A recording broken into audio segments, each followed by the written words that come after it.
the secret survival foods families buried to stay alive. The war did not just roar across battlefields, it crept into kitchens, gardens and backyards. When supply lines snapped and shelves went bare, ordinary families turned into quiet strategists. They didn't panic. They planted. And what they grew in hidden corners kept millions alive while the world burned. This is a war-tested survival story, one passed down in soil, not books. Hidden gardens behind enemy eyes. Across Europe and beyond, food rationing tightened like a noose. Cities starved first, farms were seized or destroyed, so families learned a dangerous skill, how to grow food without being seen. Small patches behind sheds, crops tucked along fences, plants disguised among weeds. These were not victory gardens meant to be admired. These were survival gardens meant to disappear. The foods chosen were not fancy. They were tough, quiet, reliable. Each one earned its place through hard truth and harder winters. Potatoes that fed entire households. Potatoes were the backbone of hidden survival. They grew underground, away from watchful eyes and passing patrols. A single plant could produce enough calories to keep a person working all day. Families learned to plant them deep and spread out, so no single dig would reveal the full harvest. Potatoes stored well in cool cellars and even buried pits.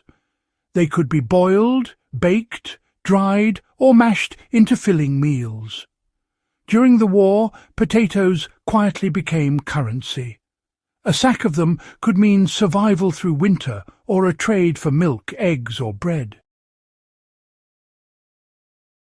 Beans that climbed and stayed silent. Beans were chosen because they worked while families slept. Pole beans climbed upward, using fences, walls, or broken structures already standing. From a distance, they looked like weeds or wild vines. Up close, they delivered protein that meat could no longer provide. Dried beans were a treasure. They lasted for months without spoilage and could be stretched into soups and stews that, well, fed many mouths.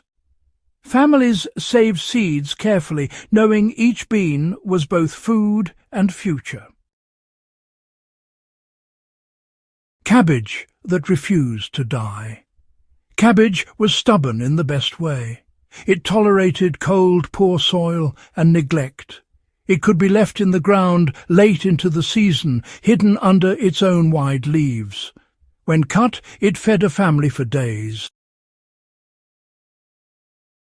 Fermented cabbage became even more powerful. Sauerkraut provided vitamins when fresh food vanished. It helped prevent sickness caused by malnutrition, a quiet killer during wartime. Families didn't call it science. They just knew it worked.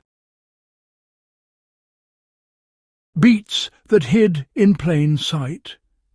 Beets were another underground ally. Their greens looked harmless, even wild. Beneath the soil, the roots packed sugar, energy, and nutrients. Beets could be eaten fresh, boiled, or stored for long periods. Nothing went to waste. The greens became soup. The roots became meals. In desperate times, beet juice was even used as a sugar replacement. It wasn't sweet comfort. It was survival fuel. Carrots grown where no one looked. Carrots thrived in narrow spaces, along walls, between rubble. In corners, others ignored.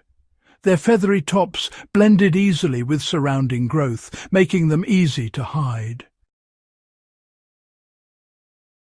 Carrots brought vitamins that kept eyesight sharp and immune systems working. This mattered more than people realized at the time. A healthy body meant the strength to endure another day under occupation or bombardment. Onions that waited patiently underground. Onions were planted because they demanded little attention. Once established, they stayed underground, safe from quick searches. Their strong smell was a giveaway only after harvest.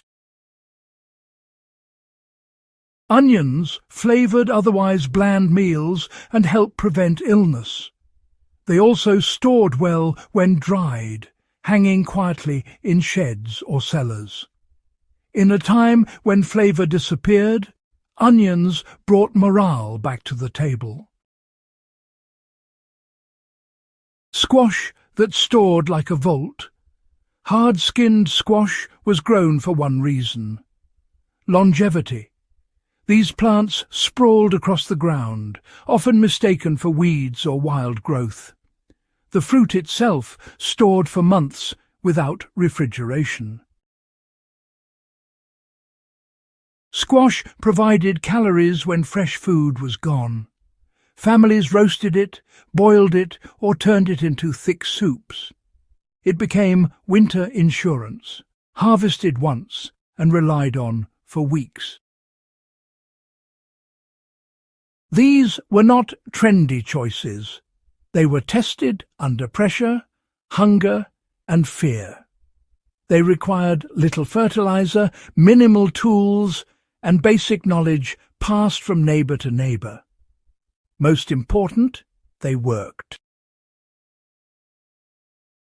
Modern survival thinkers can learn from this quiet wisdom.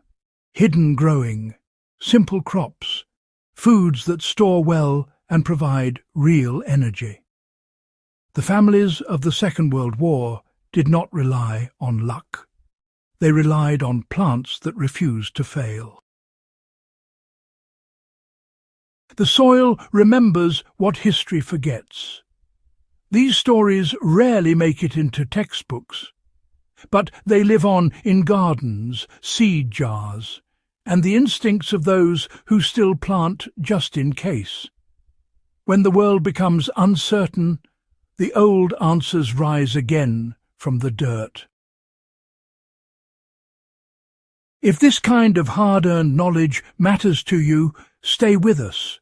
Subscribe to War-Tested Survival, share this story with someone who values truth over comfort, and keep these lessons alive. Because history doesn't just belong in the past, it belongs in your hands.